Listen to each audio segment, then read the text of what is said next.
Welcome, me is a OnePlus 11 and today I'll show you a couple of tweaks and tricks you can do on this device.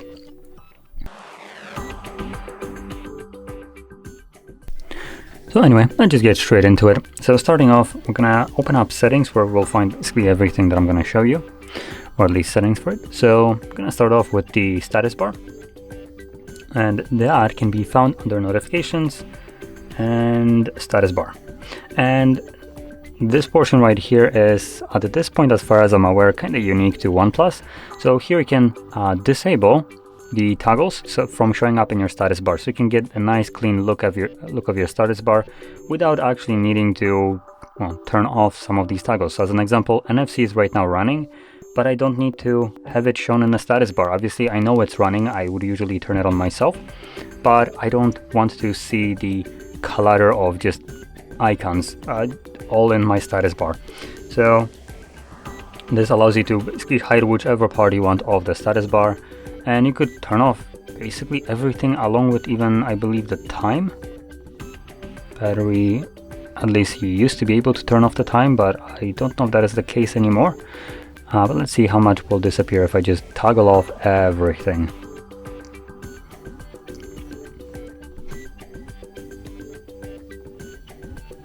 So I can select to not even show the battery if I wanted to. And notifications, I can select notifications to be also cleaner right here. By default, it is set to basically show each icon for each individual app that has a notification, but I can just accumulate it to show me a number of notifications that I have from different apps. So as you can see, it shows me 2, and those are the 2. Like I mentioned before, all these options are still enabled. They just won't show in my status bar, which is something that I personally prefer. It gives you a much cleaner look of your device without actually sacrificing anything. If you really want to know what is enabled, you can just navigate to your panel and just get a quick glance at what's enabled and turn it off if you need to. Now moving on to the next option, it's going to be the swipe down on home screen to get your notification shade or control panel, or however you want to call it.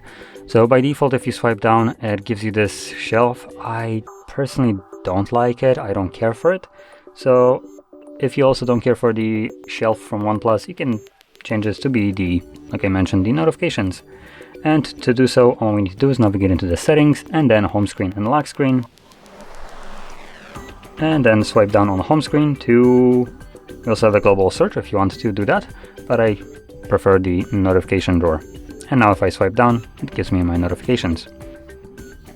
Now, additionally, with swiping down and just kind of like easy access to things that are a little bit higher on your display, we have a one-handed mode, which is actually done a little bit nicer than other devices have it. And also it's a little bit easier to activate it when you need it. So to enable it, we will navigate to our settings again. I'm going to scroll down to additional settings and one-handed mode, enable it. Now this is for gestures. I don't actually know how to use it with buttons, because I tend to use gestures, but I assume if you have your buttons enabled, it will show you button shortcut instead of the gesture. But for gestures, it's just a quick swipe down on your little bar right here, and as you can see, it just shifts everything down right here, and the phone is fully usable in this state. Come on, go home. There we go.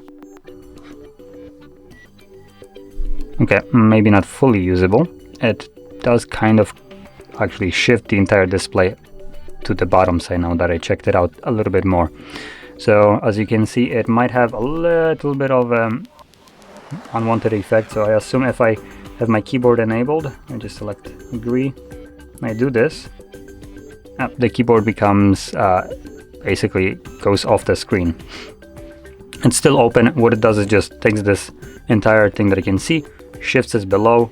So obviously whatever content is here just gets shifted below the visibility of the screen, which a little bit kind of well, not the greatest design, but then I guess you can just enable this for quick access to whatever is a little bit higher on your display, so you don't have to shift your entire way you're holding the device to access whatever is here.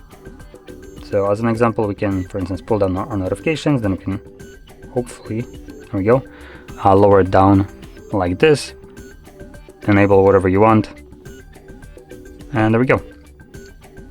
Anyway, moving on to the next option, it's going to be, well, it's going to have to do with the home screen right here. So let's hold our finger on the empty space on your home screen, and right here we have a bunch of different settings. So number one, we have our widgets, which you can customize, replace if you want to by tapping on this plus button, I think.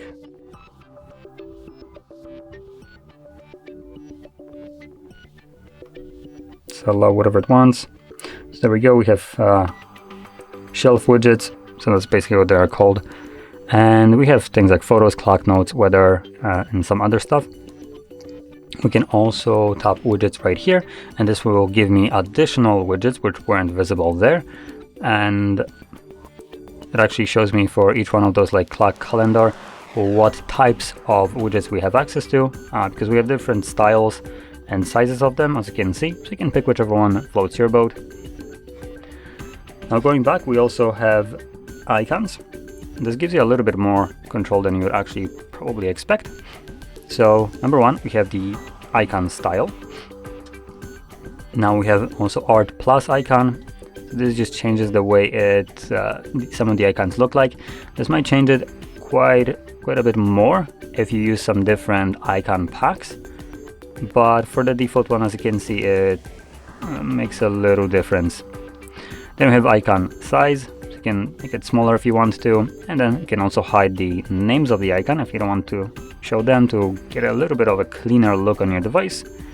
And then under custom, you can also change the shapes of them, as you can see. And oops, we have a couple other ones here, or I guess only one visible. Again, sizes, then we have match wallpaper icons. Let's see what that does.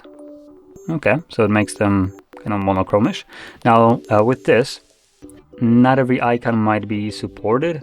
So you might see some icons that still look just as they would normally look with the typical colors and stuff.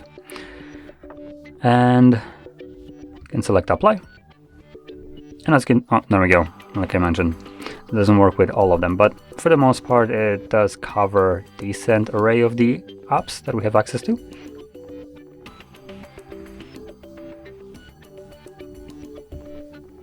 There we go. That's a little bit cleaner and nicer. Okay, so there we go. You can customize this to your liking. Now moving on to last portion, it's going to be under the settings and display.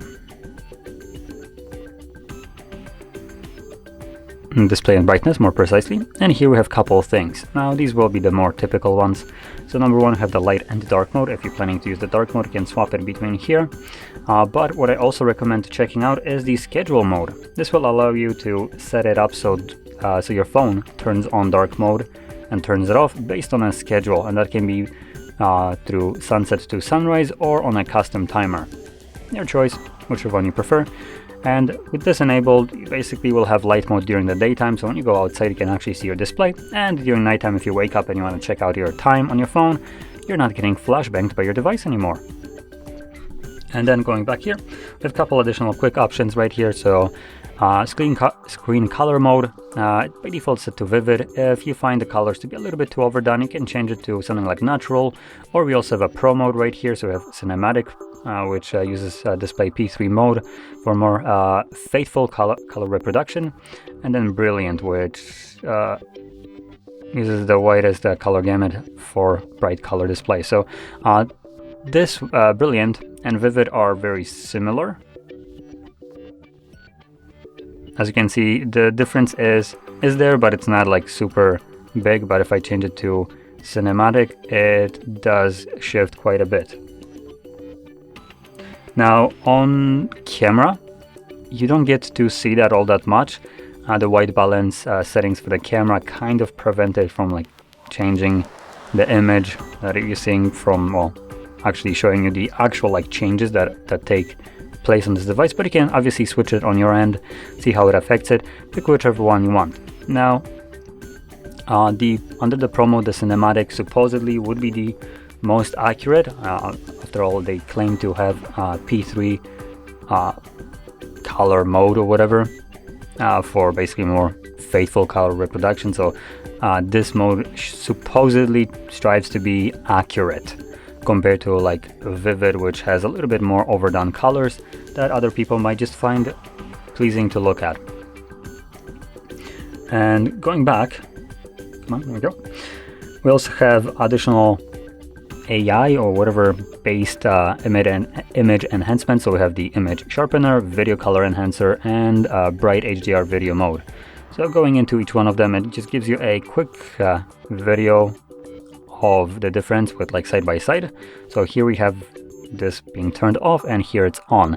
Now on the camera, unless you're viewing this on a bigger display, you probably don't see much of a difference, but if you look closely on your end on the phone, you'll see that the B that is visible sometimes like right here is a little bit pixelated close up. Honestly, from the distance that I'm looking at the display right now, I cannot tell a difference. But if you tend to see the difference, you can enable it, and hopefully this will give you a better effect or image quality.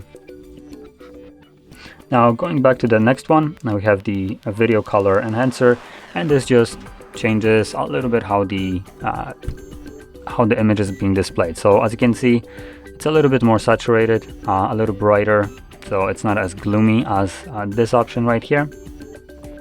And this only affects video players. It won't affect your actual like just typical viewing of, I don't know, web pages and stuff like that.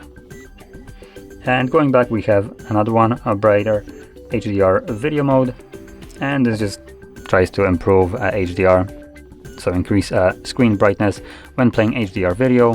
This is just a little bit of an improvement, or supposedly an improvement. I actually haven't tested it out, but if you don't like the effects that it brings, you can just turn it off. And lastly, when I shift over to a couple additional settings right here, which will be circumstantial. So we have a screen refresh rate by default set to high. You can select it to be standard, and the benefit of going with the standard is better battery life. The downside is a bit more choppy viewing of your content. As you can see, we do have two images that display how the image will be affected just when it's in motion, I should mention. Though this is quite exaggerated. Obviously, if I switch it and go back, you can see it's looking a little bit worse. Like you can see the text kind of in several places at the same time when I'm scrolling, and I'm scrolling quickly. Let's go back. When I enable the high refresh rate mode, that just becomes more like a motion of blurriness, which it's only to do with the camera that I'm recording it on, and obviously the viewing on YouTube, it is locked to 60, so anything above that gets lost, but you can still see the effects of high refresh rate with the text being a little bit smoother and more like a blurry, smear, which that's, like I said, only to do with the 60 Hertz, but in person it looks significantly better, while 60 just gives you this choppier experience. Obviously, like I said, it's up to preference, whichever one you prefer, but the downside of using 120, which will look nicer, is that it will also consume more battery. The OnePlus does drop down the refresh rate of the display when it's stationary like this, so you will still have a little bit of battery saving, but probably not as much as you would have with just running straight up 60. And moving on to the last option is the screen resolution. We have a couple of resolutions right here. So we have 1080p and 1440p. Now, the higher the resolution will be, the crisper the image might look like, but also the more battery you will be using. And my opinion in this is that if you don't see a difference in image quality between these two options, which I personally don't see the difference whatsoever, I would prefer to use the 1080p because it will consume less power, but give me better battery life over the higher resolution with sharper image. So that's just personal preference. This display right here is small enough to the point that 1080p and 1440p, I just barely can see the difference. We're looking probably at like a difference of pixels per inch from like 500 to 400.